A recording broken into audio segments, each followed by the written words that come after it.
character, and I love his journey over the course of the movie from this shy, abused, closeted gay teen to this out and proud and this guy who finds his voice. And so it was really important that transformation, that I did that part justice. And I think it's also about family, and it's about not letting bullies define you, and loving yourself and nurturing yourself. Yeah, but don't judge a book by its cover. Don't do that. It's not going to get you far at all. I really loved your character in terms of the journey that she took on this film. I thought it was really beautiful. Yes, I loved the story. I loved the friendship. Can you talk to me a little bit about, because I thought, wow, she really did do an entire whole, thank you. I thought the arc, and everyone talks about it, but I felt like this was really true to an arc. Thank you, I appreciate that. Yeah, man, it starts, and I think she's really misunderstood in high school, and she probably kind of got kicks from that, and so she milks it, and she's the intimidating one that wears the shortest shorts in the school. She smokes cigarettes, she does makeup, she's got the whole shebang going, and so people are intimidated by her, or they just want to have sex with her, and it's like that's all they really care about. That's the the whispering that goes on in high school, and you can imagine, oh my god, yeah, she slept with 4 dudes over the weekend. I know it's true because he told me, and like all that kind of stuff that happens. And then she gets sent to this class, and I think it's fate. I think fate brings them together. But I also believe in my real life, fate can only get you so far. It gives you an opportunity, and it's up to you to take it or to not to. And so they take it. They take this opportunity, and they just roll with it, And it was an incredible thing for Danielle, because Clark listens to her. Clark thinks she's special. Clark doesn't want to be sleeping with her. Clark wants to be her friend. She's never had that before in her life, And I think she's going through a problem with her family where she's kind of disrespectful with her family, and she doesn't trust them. She doesn't think they get her. They don't understand her. It's a very complicated situation for her, as is it with Clark. But at least Clark tries at home, you know what I mean? And so I think she really learns from him with that kind of stuff. And they really, really go on this journey together and really open each other up from being, I guess, Danielle's kind of angry closed, and Clark is terrified closed and shy and vulnerable. And so it's kind of like opening a closet door and letting all the moths out and slowly putting on a new outfit. You know what I mean? It's like, and they go, and by the end of the movie, I really think they blossom. They also go through heartbreak together, which is a major, at that age, your first heartbreak, man, sucks. It does. And, and when you have a best friend that can help you out with that, it doesn't make it go away, but it sure as hell makes the pain easier. Right. Well, sorry. No, please, finish. Oh, Sorry. and I just think, yeah, it's a really good example of finding someone that is the kind of yin and yang situation, and seeing what that can do for a young woman or a young man, and it really allows you to be proud of who you are. And I think that's a great thing to try and discover as early as possible. For both of you, what was more daunting going in, being emotionally vulnerable through the dialogue throughout the film, or doing a climactic musical number? The singing, for sure. And Definitely. The dancing, especially because I'm not a dancer at all. And so those were really the parts that scared me. And what was great about the part is that there are so many different aspects that had to come together. You had the comedic, you had the drama, you had the singing, you had the dancing. It all had to coalesce together in order for the character to work and in order for the story to work.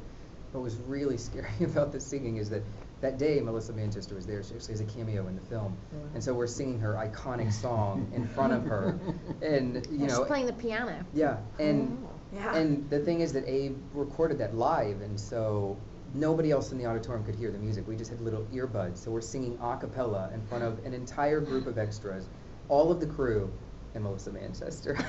How did you feel about dancing and singing in your underpants? I know. I think I loved you more because of it. I think maybe I fell in love with you at that moment. Oh, good. Yeah, good. I think so too. I sure as hell did. Shaking in your little tighty whities. I know.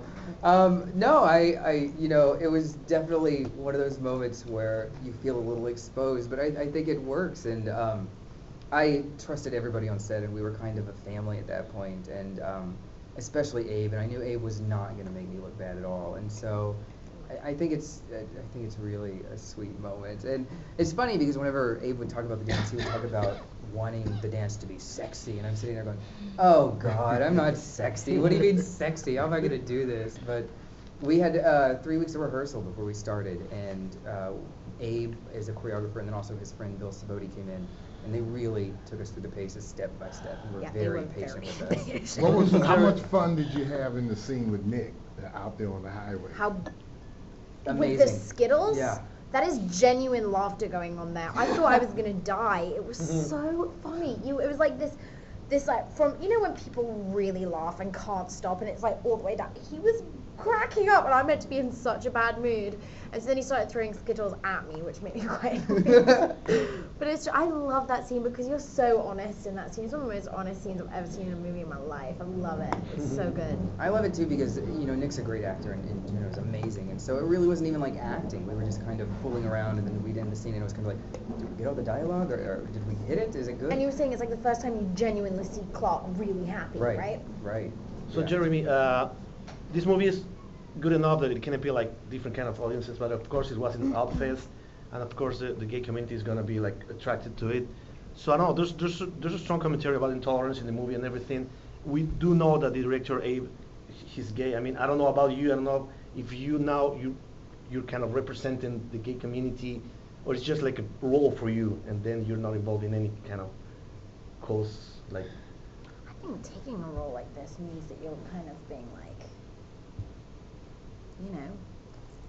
gay pride. That's what I loved about the character. And Clark and I are really, really different. He comes from an abused home,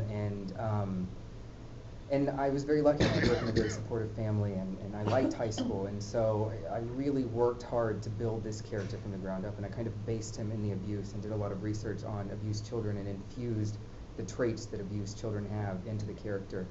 And I think that the film represents a lot of really important issues for today, especially with all the gay teen suicides going on today.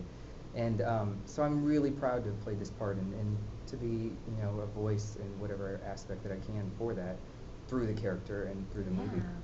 Can you talk about your approach to the character? Because even though you come from an abused family, you always have like a sense of like hope, and you're like a really happy person regardless. That's what I of what's love happening. about Clark Yeah. the best, because it's like a weaker person would have had all of those amazing traits beaten out of them, literally.